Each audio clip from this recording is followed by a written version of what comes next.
with Dr. Martin Macintyre, and I'm enjoying his beautiful home in San Francisco. Thank you for letting me visit you. Our pleasure. Fantastic. So you've been a real pioneer in preventive dentistry and the attempt to stop the disease with effective, non-invasive means. So I wonder if you can tell me a little bit about your thinking years ago and how it's evolved, and how you feel about where we're at now in addressing this model. Well, of course, I went through dental school, and even then I had misgivings about what I was doing, because first of all it caused pain.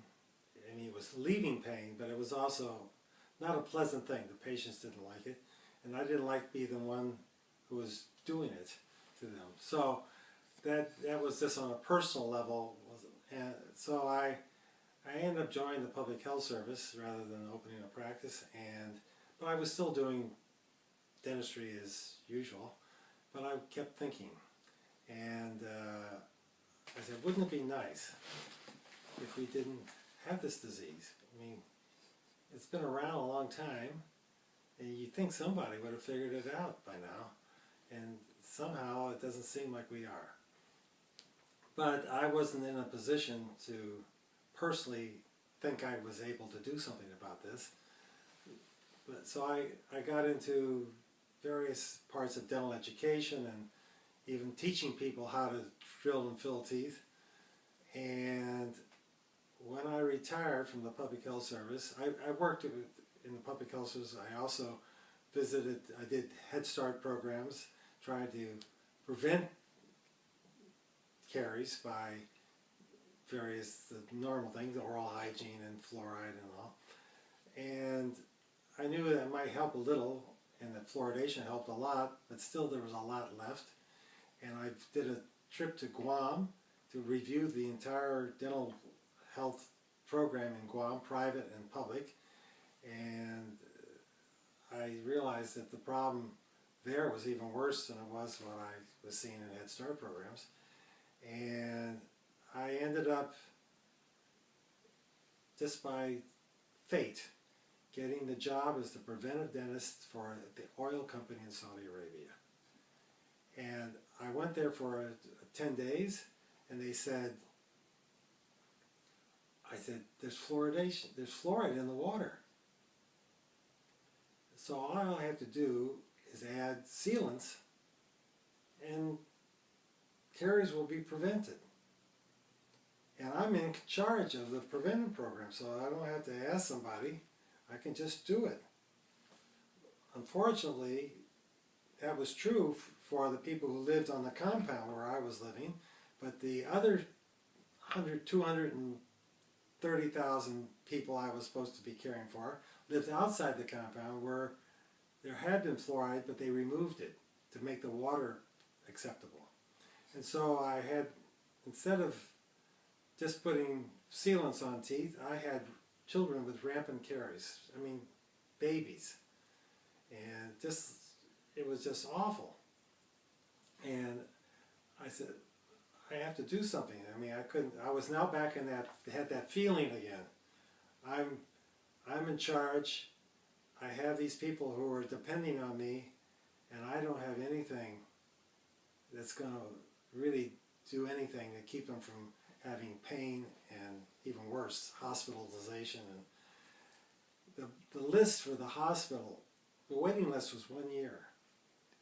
So what to do? Well, they sent me some of the worst cases. The children's dentist, the pediatrician, sent me, the preventive dentist, their worst cases, the ones who came into the office with the candy in their hands, the popcorn, and parents who didn't seem to care.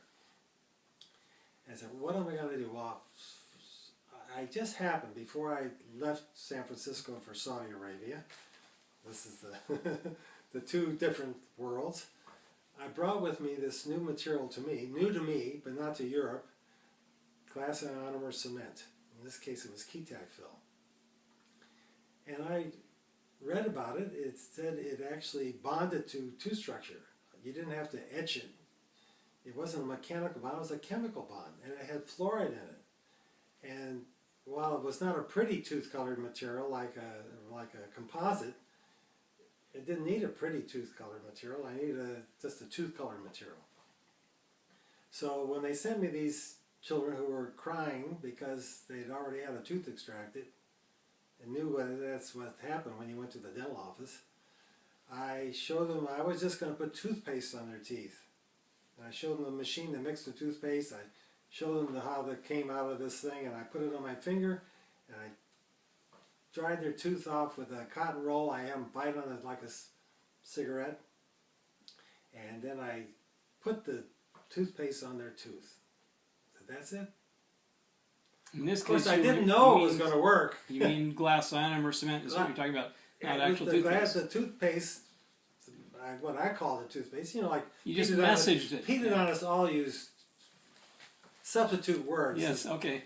Just don't want to confuse our audience. Right. No, this was glass ionomer cement. It looks like toothpaste. Yep. Only it sticks to the tooth, and I didn't know if it was going to stick for 1 hour or 1 day or 1 week. So I had them come back in 2 weeks. It was still there. This is despite the fact that I didn't use an air syringe to dry the tooth. I just cotton roll because it requires moisture to work, and the mouth is got a lot of moisture. So I said, Shazam! This is from my Captain Marvel comics from my childhood. The light bulb, proverbial light bulb went over my head. I have a wonder. I have almost like a cure. I have something special. Why aren't they doing this all over the world? You know, I mean, why me? I went to the library because I could go to the library, and I just learned about it, and I started to use this material. Now the problem, I knew I had a problem. The problem was other dentists. Definitely, this was like thumbing in amalgam in my day. This was covering caries without removing it, leaving that disease-ridden stuff in the tooth. This was unacceptable. I knew it was unacceptable. I mean, I could feel it. I could feel my teachers telling me, "You're going to flunk. I'm going to send you to jail." You know, the other dentist, I'm going to bring you in front of the Dental Society firing squad. You know, I mean, it was.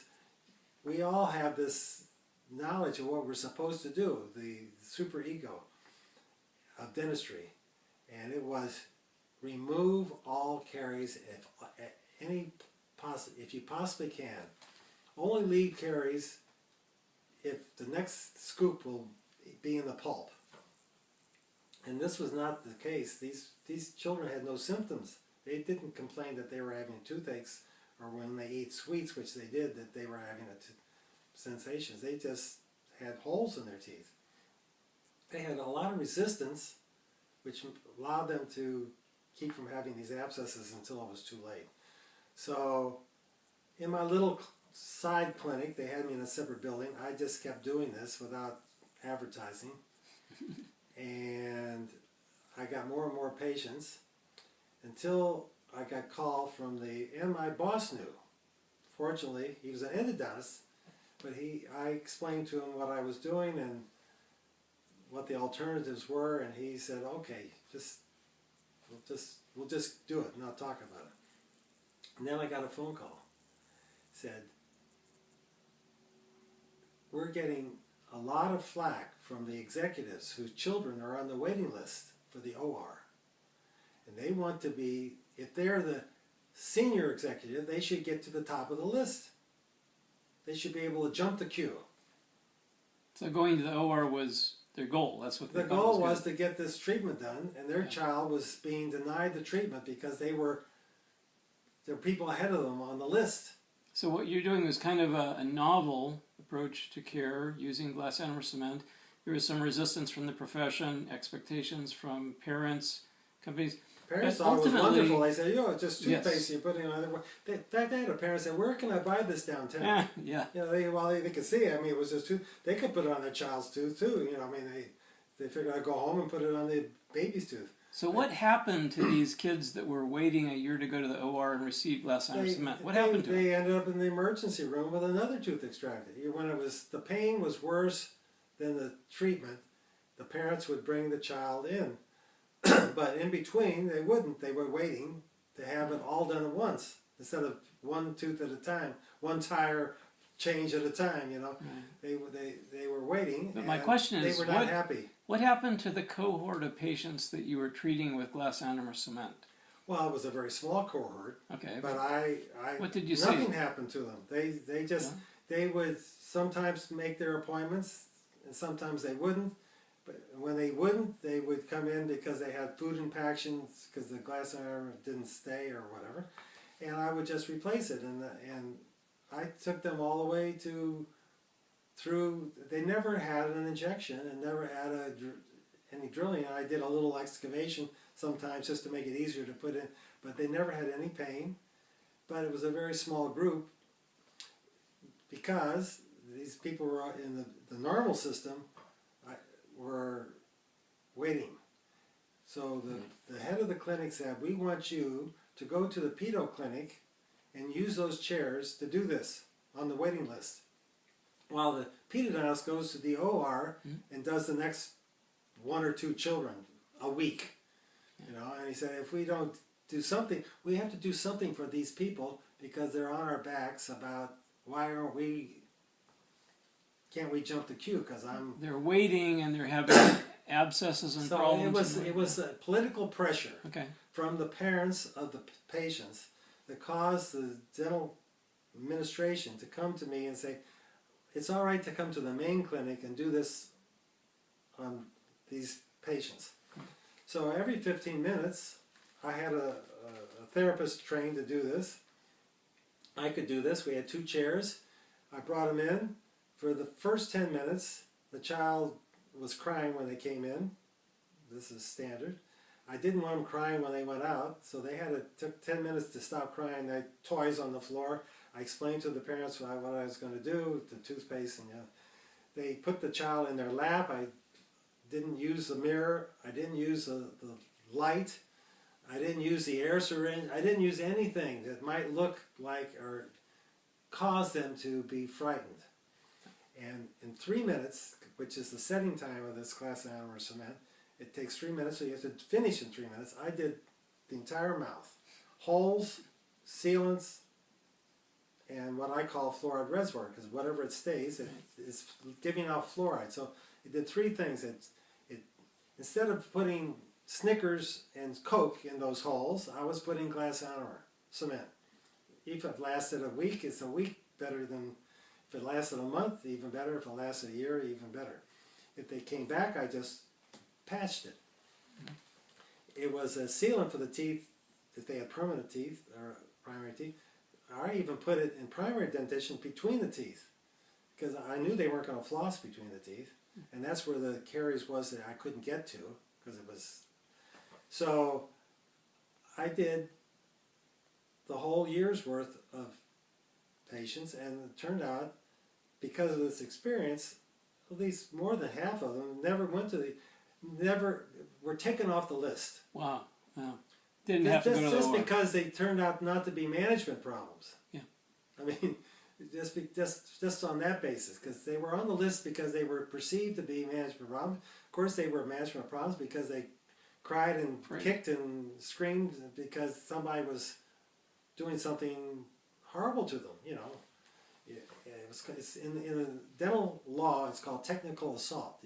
You're allowed to assault the child from the child's view. They don't understand why this person's allowed to stick a needle in it or drill in their mouth while they're awake, because the parent gave them permission to do that. Not the child didn't give them permission, the parents did. And I didn't feel good about it, but so that's how I got to this stage. And I thought, well, I have a way out of my predicament, in addition to their predicament. I was able to actually do something for them that wasn't painful, that had every reason to be successful, other than the fact that it didn't have a randomized controlled trial study. Although it turns out in 1985, elsewhere in the world, people in Holland in Malaysia, Dr. Pilot and Dr. Frenken in Zimbabwe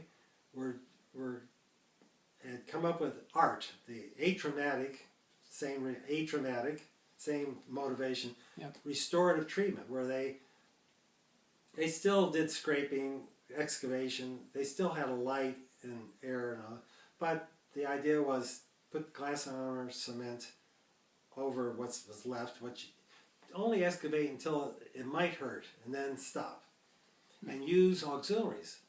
So it could be done when the dentist leaves. It still could be done by local people. So they had the public health. Now we're in the public health. I was looking at it from I'm a public health dentist, so I was looking at it from a preventive dentist and from a public health dentist. I said, whatever I come up with has to be done in a parking lot in the jungle, or in a jungle clearing.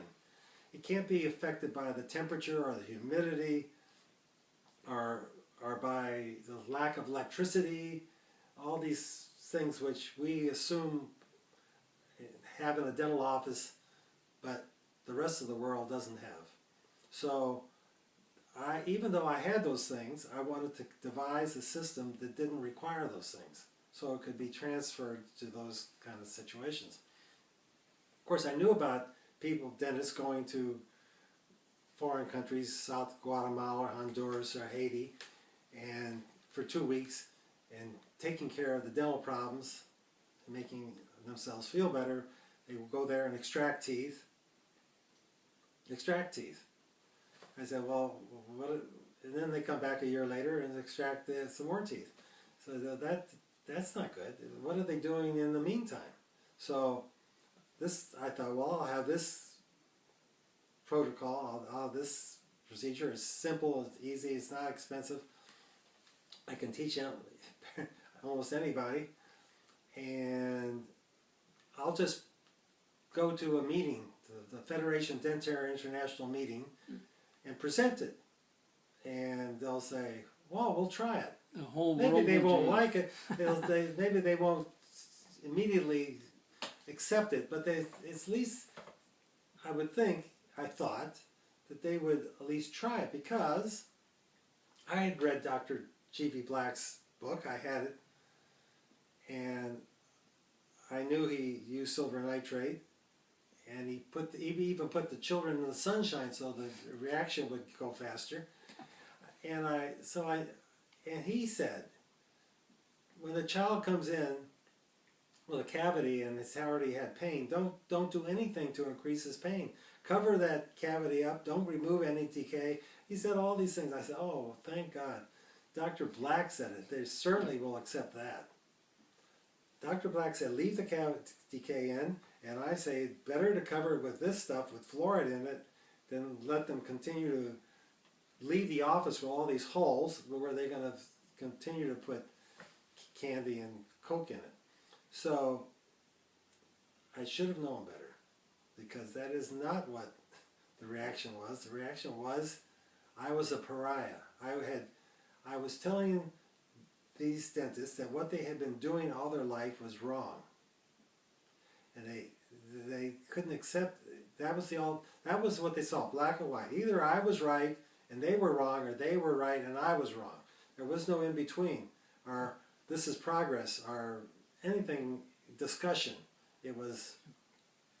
So even though I got a prize from the FDI for my preventive program and for this presentation, that doesn't mean anything either. It's whether the people in charge, that is dentists, are willing to think about what they're doing and change the way they've been doing it based on their thought process. And that's a hard thing to do, whether it's a dentist or a family or a president or a party, anybody. It's very hard to change what you've been doing and thought was right. So the profession seems to be ready for a new discussion. As they say in Arabic, inshallah. God willing, okay. the profession, well, they always say it takes 20 or 30 years for a profession to change. I mean, it didn't take 20 or 30 years to catch on to cosmetic dentistry. That was like this was easy because it was what patients wanted, and it was profitable, and I could learn it without going back to school. But this requires going back to think about like school, like basic science, like the disease process, and that isn't sexy. To be honest, it just does. It's. I did that, and I went to school, and now I get to do this. Right. And I learned how to. I didn't get training, but I learned how to run a business. I learned how to hire and fire people. I learned how to. But I don't want to go back and learn how to do dentistry. But we have. You heard about the 1% and the 99%. Well, we have the 20% and the 80%. 80% who don't have tooth decay or have very little, and the 20% who have a lot.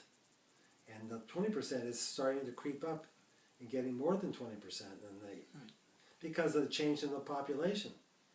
And so it's the 80% who go to the dentist but don't need the dental treatment, the children, and it's the 20% who don't go to the dentist or don't have a dentist who will see them, who can't afford a dentist, and have the greatest need, who have the problem. Yeah. And the problem doesn't go away, and eventually they do see a dentist, but it's in an emergency room or in an operating room. Yep. And these are both the most expensive ways to do it, and those patients and parents are not paying for it. The rest of the 80% are paying for it. They're paying for that operating room and that medical center and the subsidy. But separate from the payment, it's just these children should not suffer from something we know we can prevent. I mean, it's not like we don't know how to do it. We just have not put how to do it with them.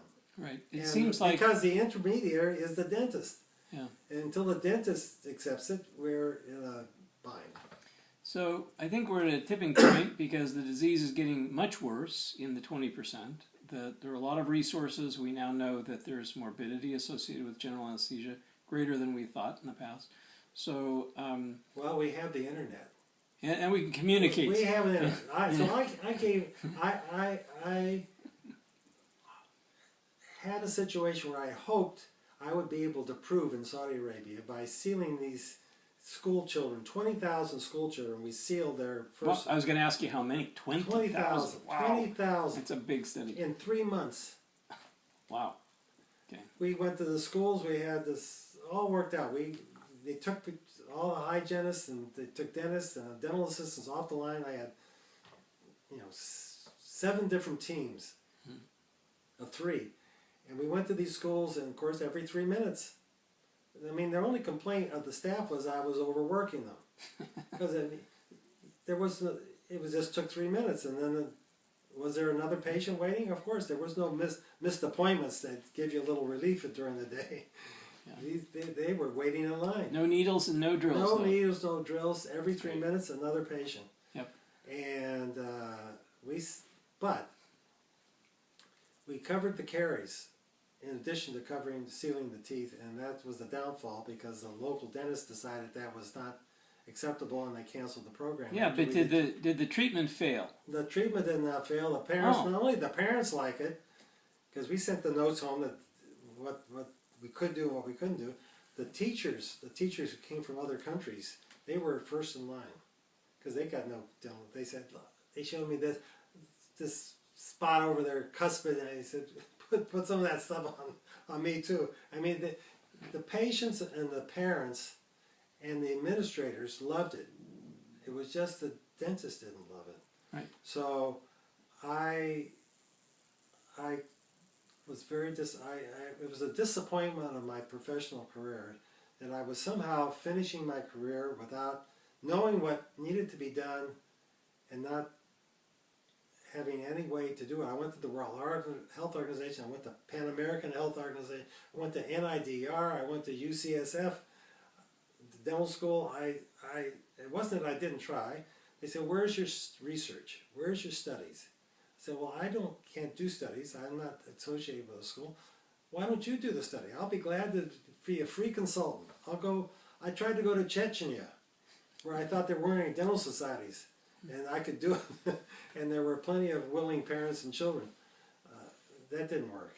I tried to go to Alaska, to the native Alaskans. I went up there to show the public health service. I gave a demo showing them on teeth. I brought teeth up. Excuse me. Oh. Hopefully my wife will pick up the phone. Good. So that didn't work. They were fighting the mid-level providers. So I felt there was no hope until I got on this website by some accident, this listserv out of Pittsburgh, and there's a Dr. Duffin talking about silver nitrate. There's a Dr. Francella. There's a Dr. Burnett. There's all these people, hygienists, Dr. Hope, and all these people out there who are talking about the same thing and having the same dream. And I said, well, there's hope. Let's pause. Sorry, just... Okay, so I was meeting people that's on the internet, having a discussion or hearing discussions about all sorts of things from clinical to public health, but all related to dental, mostly related to dental caries and the problem. And what to do about this problem, whether it was training more people or different kinds of people or use silver nitrate or glass and armor cement or silver diamine fluoride. And I decided, after listening to the various people, that Dr. Duffin was the one I should just send my dental life library to. Not because my wife wanted me to get rid of this junk, No, of course not. or that it was a fire hazard, or I was spending money in public storage, but because I thought, based on what I was hearing, that he might be able to use it as a resource and wouldn't just throw it away. So, much to my surprise, he said, well, he's holding a symposium on use of silver nitrate and how to make it accessible in a dental practice, even with Medicaid patients. And he invited me up to Oregon, so my wife said, oh, I haven't been to Oregon, so got in, rented a car and went to Dr. Duffin's symposium. And I saw that there were people interested from various aspects. I knew that the caries rate was high among American Indians, but I had no idea it was as high as I learned, and that it was as resistant. And I would have thought that, well, we know it should have been able to control this better, but it hadn't.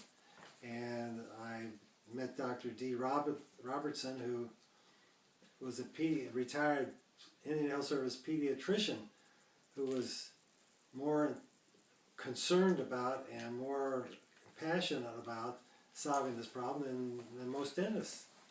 So that gave me some hope that a cadre of us, whether in person or on the internet, could lead this discussion to have some kind of a solution faster than 20 or 30 or 40 or 50 years, or in the case from Dr. Black's point of view, when he used silver nitrate in 1908 or 1900, it's 100 years. And while I was interested in silver nitrate as a way to stop the disease that occurred, I'm still interested in how to keep it from starting in the first place. And somehow combining the silver nitrate approach, which the silver nitrate will probably, in some respects, be acceptable to dentists as a way of doing something to the caries before you cover it. Whether you remove it or not, at least you've sterilized it or treated the caries before you cover it up, because this idea of covering caries is so deep-seated. It's very difficult, even though Dr. Black recommended it, it's so difficult for dentists to accept.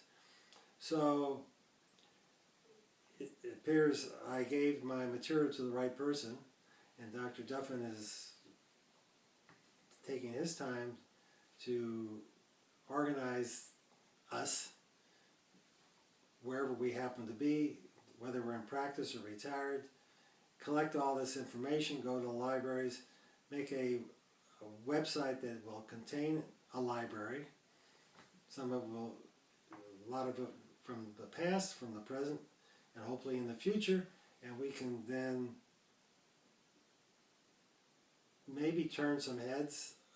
I'm talking to people I know who represent general dentists, and we will see if we can somehow get past that tipping point where we're, like we've done with cigarette smoking, like we in dentistry did with rubber dam, well, not rubber dams, we never got past the tipping point on that, but in rubber gloves, infection control, this sort of thing, where we were able to do things that we didn't necessarily believe in, but had to learn either under pressure or by changing our thought process to do the right thing by the patients who are dependent upon us. They have no place else to go. The dental profession requires that if they want dental treatment, they have to come to a dentist. And so we're in control of what the patient gets, what is accepted or not accepted, and so we have to work with the dental profession to somehow change their way of thinking and their willingness to think about new approaches, and hopefully the road down the hill will be a lot faster and smoother than the road trying to go uphill, which is has been very, very difficult. So Martin, we've been a dental profession for 160 years, 1840, Baltimore College of Dentistry. We've been studying and battling two primary diseases, caries, periodontal disease, and we have not overcome them. So we are at a point where we have to take our collected knowledge from the past and distill it into a philosophy of care and some technologies that are going to be more effective in the future. Well, in fact, not only the silver nitrate, but there have been examples in the past where we have either didn't have caries when Dr. Price went around the world, and these native tribes, they had perfect teeth. He didn't see caries. Or in World War II, where nobody had sugar, so the challenge went down, and so the tooth decay rate went down. Or in the Scandinavian countries, where they had school dental nurses who was part of the curriculum, keeping your mouth clean, fluoride treatments and so forth. Or in Finland, where they use xylitol gum in the school, where they really reduced the caries rate dramatically and the cost of dental treatment dramatically. But somehow this has not, until now, been translated to the United States. And it's been a fee-for-service, drill and fill, wait till they come in with a problem, take care of the problem, tell them they should live a good life, brush, floss, not eat candy, not eat sweets, and we still have the disease. If they don't do it, it's too bad. It's their fault. And even though we all like sweets, including me, and I know that it's possible to prevent dental caries, given the nature of human nature, and given the fact that most all of us like sweets because they make us feel good. It's a pleasure-pain principle. Freud. We can give all sorts of explanations, but it's a fact. And if we have a way of doing this without suffering or without having to change our whole lifestyle of the patient, instead of changing the treatment approach of the dentist, which seems to be should be a lot easier, a lot less of us, and still make a living. And you know that's a win-win-win. Seems like it would be a real blessing to humanity if we could figure out how to actually deliver something that would prevent this disease. Well, of course, most of the world don't have dental offices advertising, No. or even available. So, if we're just thinking about ourselves, we could probably go along the way we're going for a long time, and the people that don't have the problem and don't have access just will not have the problem and not have access. But if we think in a global way and think about care about all those children who don't have access to anybody, and we have a way of solving this worldwide problem that is painful, why not? And let's hope that the fact that we now have an internet and we can communicate quickly new ideas and we can discuss these things back and forth, that this world of dentistry can get more and more focused on prevention,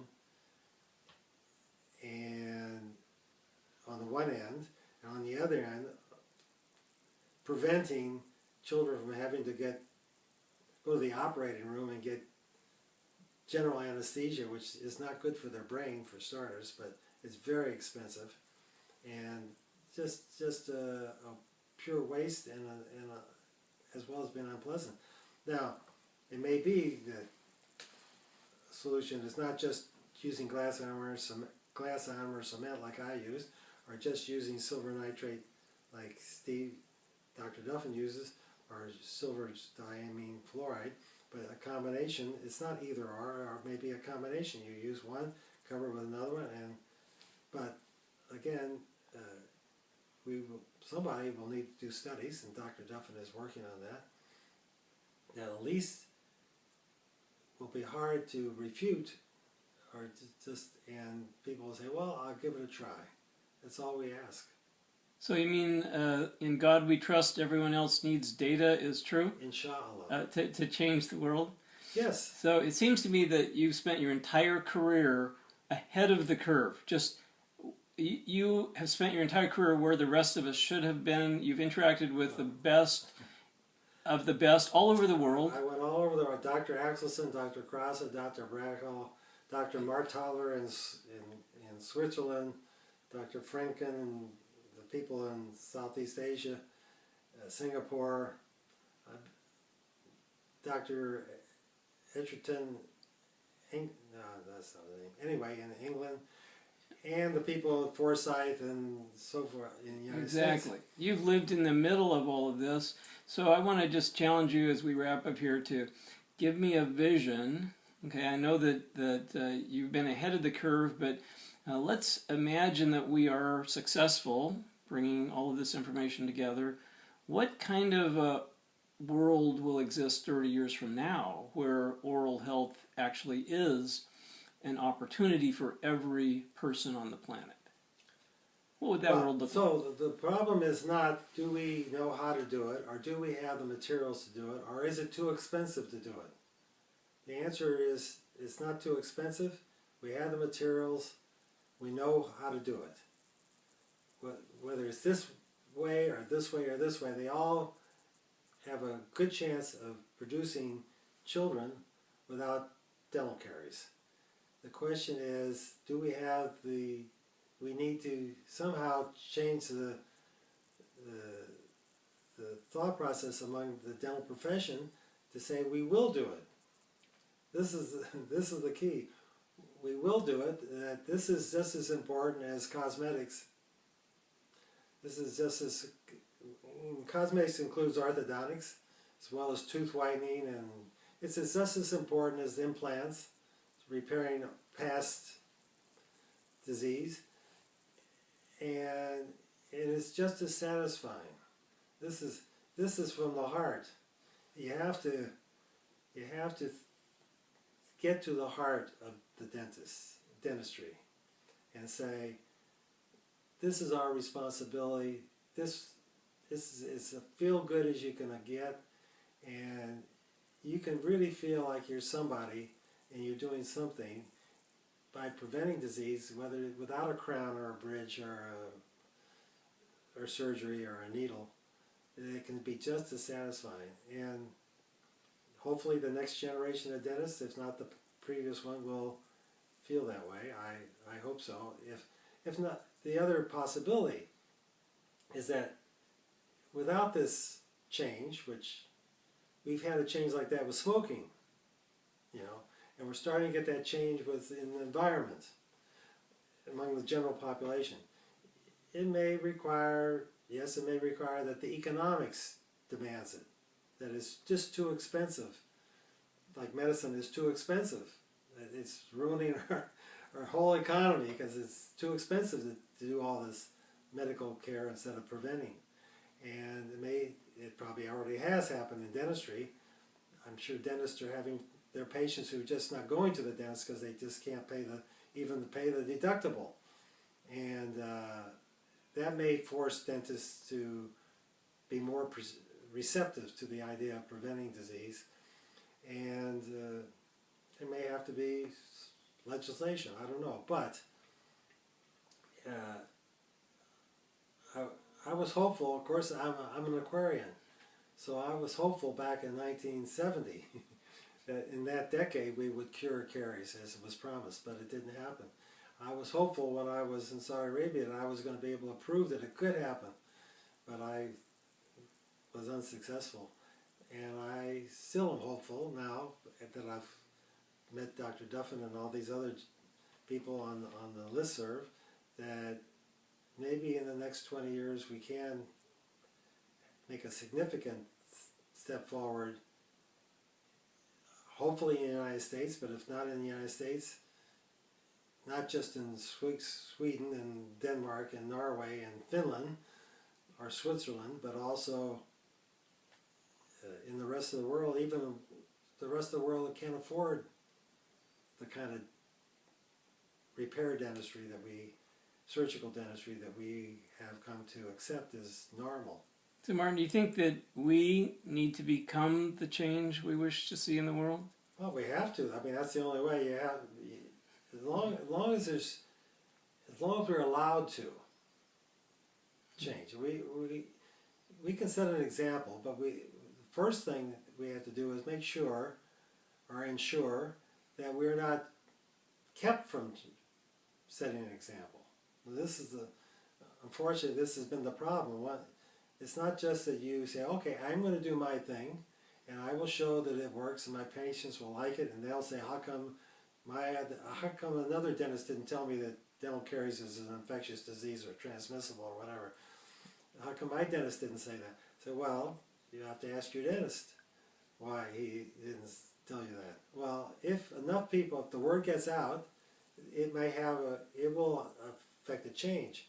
But if the other dentists say, well, you're not allowed to do this, then that's a problem. So I think we're probably getting close to where this small group that's spearheading this movement will not be stopped from doing it, although we're just at that point.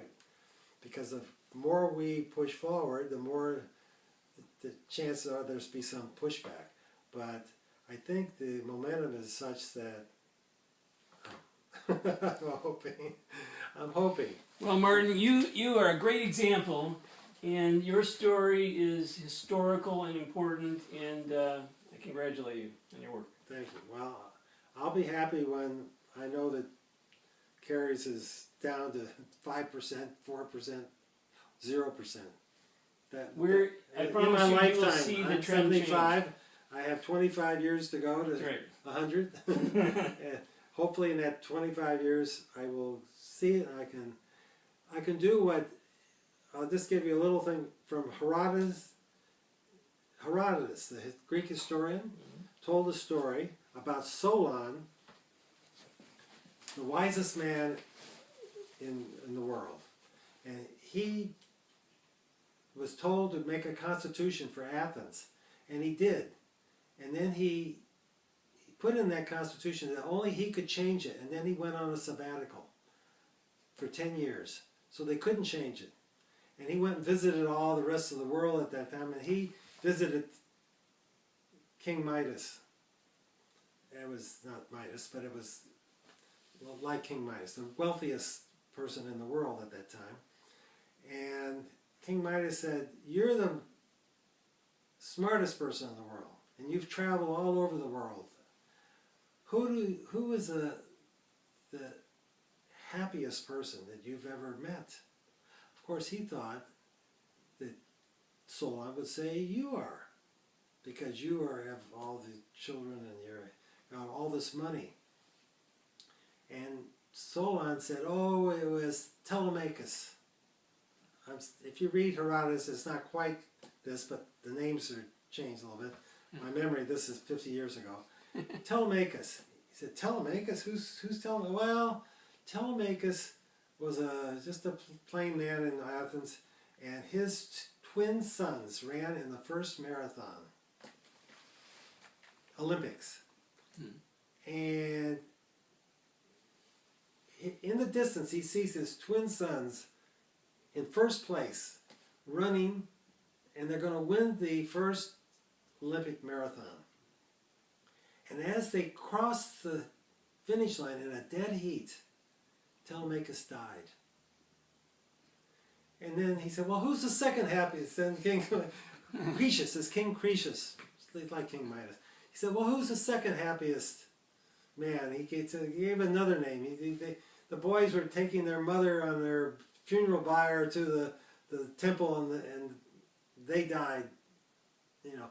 He said, "Well, so why are they happier than?" He said, "You're not happy till you die happy." This sounds a little bit hard to take and Well, I think you a little could somber. try but to plan. the idea is